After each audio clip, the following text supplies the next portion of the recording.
Captain Kharat या विकृत मानसिकतेच्या व्यक्तीचे अनेक व्हिडिओज आणि फोटोज आपण सोशल मीडिया तुमच्या मीडियाच्या माध्यमातून आपण बघतोय.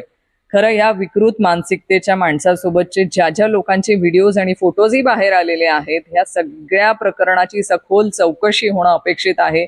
माझी या निमित्ताने मी मुख्यमंत्री महोदयांचे देखील अभिनंदन आणि आभार व्यक्त करेल की त्यांनी ह्या प्रकरणामध्ये स्वतःहून लक्ष घालून त्यांचा ह्या प्रकरणाचा सगळा पर्दाफाश करण्यासाठी त्यांनी त्यांच्या यंत्रणेला कामाला लावलं आणि आज हे प्रकरण बाहेर आलेलं आहे. पण फक्त एवढ्यावर होणार नाही, तर आज ज्यांचे ज्यांचे धागेदोरे ह्या सगळ्या प्रकरणाशी आपल्याला दिसत आहेत, ह्या सगळ्यांची देखील चौकशी होणं गरजेची आहे की ह्या काही लोकांचं पाठबळ आहे का खरातांना, आणि त्याच पाठबळामुळे हे एवढे प्रकरण झालेत का, किंवा एवढ्या महिलांवरती अत्याचार झाल्यावर पण त्या महिलांच्या तक्रारी का बाहेर आलेल्या नाहीयेत. इथे कुठलं तरी पाठबळ असल्याशिवाय हे शक्य नाही. तर नक्कीच माझी मुख्यमंत्री महोदयांना विनंती आहे की या सगळ्या प्रकरणाची त्यांच्याशी असलेल्या कनेक्टेड असलेल्या लोकांची देखील सखोल चौकशी होणं गरजेचं आहे. तस्मै नमा एवढं मी नक्कीच त्यांच्यासाठी म्हणेल, कारण वैष्णवी हगवणे प्रकरण असेल किंवा डॉक्टर संपदा मुंडे प्रकरण असेल, अशा अनेक महिलांच्या तक्रारीमध्ये जे त्यांनी त्यांच्या निपक्षपाती चौकशी करणं गरजेची असताना त्यांनी पीडितेची बाजू न घेता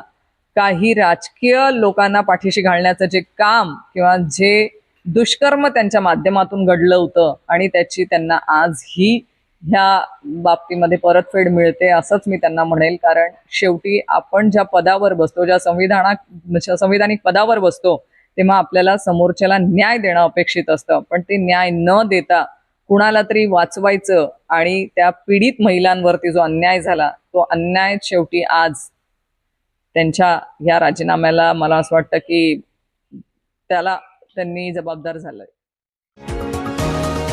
तुम्ही पाहत आहात विस्टा न्यूज मराठी.